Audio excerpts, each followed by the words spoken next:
जब आप ये वीडियो देख रहे हैं उसी समय भारत के सुदूर बॉर्डर इलाकों में जहां कभी न सड़क थी न बिजली न इंटरनेट, वहां अब बन रहे हैं स्मार्ट गांव।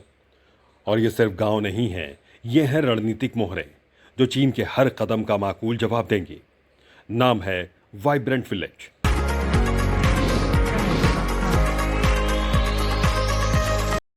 भारत की अब तक की सबसे ताकतवर सीमा योजना।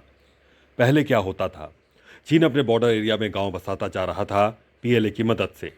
भारत के कई सीमाई गांव वीरान हो चुके थे, लोग शहरों की ओर पलायन कर रहे थे। इंफ्रास्ट्रक्चर की कमी, डर, नौकरी न होना, ये सब वजहें थीं। इसका मतलब था बॉर्डर खाली, सुरक्षा में खेत। इस योजना का ऐलान 2023-24 बजट में हुआ। कुल खर्चा 4,800 करोड़। प्रथम चरण का राज्य है अरुणाचल, सिक्किम, उत्तराखंड, हिमाचल और लद्दाख। इसका फोकस है सीमाई इलाकों में सड़कें, इंटरनेट और 24 घंटे बिजली। इसके अलावा टूरिज्म, हॉस्पिटैलिटी, खेती, शिक्षा को बढ़ावा, सुरक्षा प्लस विकास का डबल एजेंडा। काम कहां कहां हो रहा है? अरुणाचल प्रदेश, चीन के सामने है 500 से ज्यादा गांव। अब वहां सड़कें, हेलीपैड, मोबाइल टावर लगाए जा रहे हैं। एक गांव है किबितू, जो कि अब टूरिज्म हब बन गया है।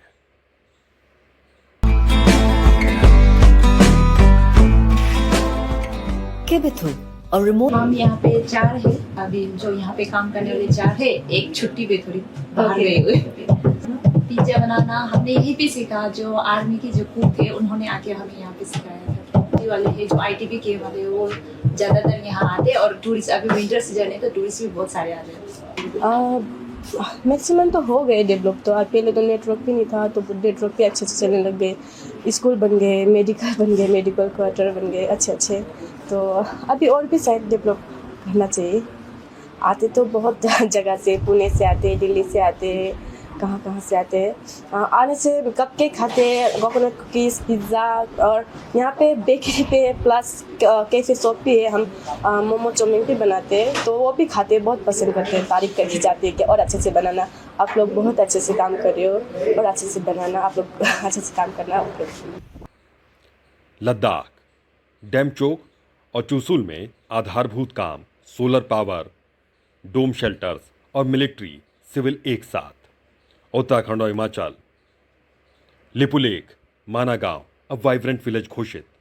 ग्रामीणों को मिल रही स्वरोजगार की ट्रेनिंग। फायदे क्या होंगे भारत को? सैन्य रणनीति मजबूत, गांव में रहने वाले ही सबसे अच्छे ह्यूमन सेंसर्स हैं।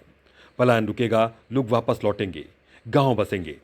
बॉर्डर पर होगा टूरिज्म, एडवेंचर टूरिज्म से आएंगे लाखों रुपए। चीन को भारत का करारा संदेश, अब हर मोर्चे पर मुकाबला कड़ा होगा। प्रधानमंत्री जी का एक बहुत बड़ा एक संकल्प है, सबका साथ सबका विकास। 50-60 साल तक जो हमारे देश के बॉर्डर विलेजेस होते थे, उन बॉर्डर विलेजेस को हम देश की बॉर्डर पे लास्ट विलेज है ऐसा बोलते थे। मोदी जी ने उसको देश का प्रथम गांव बनाया। कहा प्रधानमंत्री जी ने, this is the first village of our country. और इस तरह के करीब करीब 2000 विलेजेस को आइडेंटिफाई किया जो कि पूरे बॉर्डर पर स्थित है। इन सब के लिए एक प्रोग्राम बनाया, वाइब्रेंट विलेजेस प्रोग्राम। इसका फर्स्ट फेज जो था वो कुछ समय पहले चालू हुआ था, करीब 1.5 साल पहले। मिनिस्टर्स को जाके नाइट हॉल्ट करना, सीनियर ऑफिसर्स को जाके इनमें रहना, नाइट हॉल्ट करना, एक्चुअल में वहां पे रहना। मैं स्वयं सिक्किम में गया था, चाइना के बॉर्डर तक बिल्कुल ऑलमोस्ट। तो इस तरह से एक टोटली नए कॉन्सेप्ट से बॉर्डर विलेजेस को डेवलप करने का, और उसमें कंप्लीट सैचुरेशन मोड पे देश के अलग अलग मंत्रालय में, स्टेट में, सेंटर में, सबके अलग अलग जितने भी प्रोग्राम्स हैं उनको फोकस्ड वे में कन्वर्ज करके, सैचुरेट करके इन विलेजेस की जितनी भी बेसिक नेसेसिटीज हैं, बिजली, सड़क, पानी, टेलीकॉम कनेक्टिविटी, टीवी कनेक्टिविटी, सब तरह की जो अपने टूरिज्म के पॉइंट ऑफ व्यू से डेवलपमेंट, लाइवलीहुड के पॉइंट ऑफ व्यू से इम्प्रूवमेंट, इन सब का ध्यान रख के, जैसे एक कई इन विलेजेस में जहाँ पर आईटीबीपी तैनात है या बीएसएफ तैनात है, तो वहाँ पे वो लोकल जो प्रोड्यूसर्स हैं, छोटे माइक्रो प्रोड्यूसर्स हैं, किसान हैं, छोटे ट्रेडर्स हैं, वो उनसे खरीदने का जब काम चालू हुआ तो प्रैक्टिकली उन गांवों की जीडीपी एकदम बढ़ गई। आप किसी दूर से ले जाके ट्रांसपोर्ट करके आर्मी को वहां पे राशंस और देते, इसके बजाय लोकल विलेज से ही ले लोगे तो कितना बड़ा बेनिफिट होगा, कॉस्ट भी कम और लोकल विलेजेस को भी बेनिफिट। इस मतलब ये आप देखो कितनी बारीक सोच है, कितनी गहरी सोच है और कितनी दूरगामी सोच है। बिकॉज बॉर्डर विलेजेस अगर खाली हो जाते तो देश के लिए बहुत बड़ा एक स्ट्रैटेजिक रिस्क बनता है। इसीलिए बॉर्डर विलेजेस को प्रॉस्परस रखना, उसमें इकोनॉमिक एक्टिविटी बढ़ाना, उनको लगातार हर तरीके से कनेक्टेड रखना, ये बहुत ही देश की एंटायर स्ट्रैटेजिक सिक्योरिटी के लिए बहुत ज़्यादा इम्पोर्टेंट है।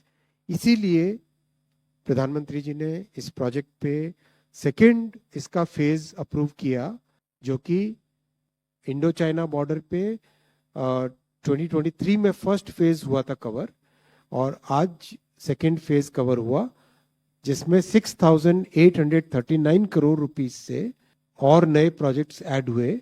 चाइना बॉर्डर से रिलेटेड पहले हो चुके थे, अब उसके अलावा जितने भी प्रोजेक्ट्स हैं, गुजरात के, राजस्थान के, पंजाब के, और इधर बांग्लादेश से related border area, Mizoram, Myanmar से रिलेटेड एरियाज, इन सब को कवर करके एक सेकेंड फेज इसका चालू किया है। और इसमें उसी थॉट प्रोसेस के साथ काम किया है कि लाइवलीहुड अपॉर्चुनिटीज बने, बेटर कनेक्टिविटी हो, बेसिक इंफ्रास्ट्रक्चर पूरा मिले, प्लस कंप्लीट बॉर्डर पॉपुलेशन की प्रोस्पेरिटी और सेफ्टी उस एरिया की बने। Complete all weather road connectivity, television connectivity, electricity, telecom, plus tourism के पॉइंट ऑफ व्यू से कंप्लीट एक ओवरऑल होलिस्टिक वे से डेवलप करना, education, health care, self help groups, इन सब को लेके सरकार की बहुत सारी जो स्कीम्स हैं उन सबको कन्वर्ज करके इन एरियाज में सैचुरेशन मोड में काम करना। बॉर्डर पर चीन का नकली नागरिक असली सैनिक का गेम चल रहा है।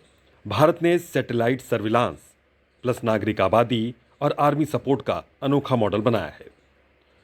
वाइब्रेंट विलेज मतलब सॉफ्ट पावर हार्ड पावर का एक कॉम्बिनेशन। यह सिर्फ गांव नहीं है, यह है नए भारत की सीमाओं पर जलते दीपक, जहां एक एक कदम चीन को समझाएगा कि भारत अब चुप नहीं बैठेगा। अगर आपको यह वीडियो पसंद आया तो लाइक, शेयर और सब्सक्राइब जरूर करें। कमेंट करें कि आप चाहते हैं कि भारत हर बॉर्डर पर ऐसे गांव बनाए। जय हिंद।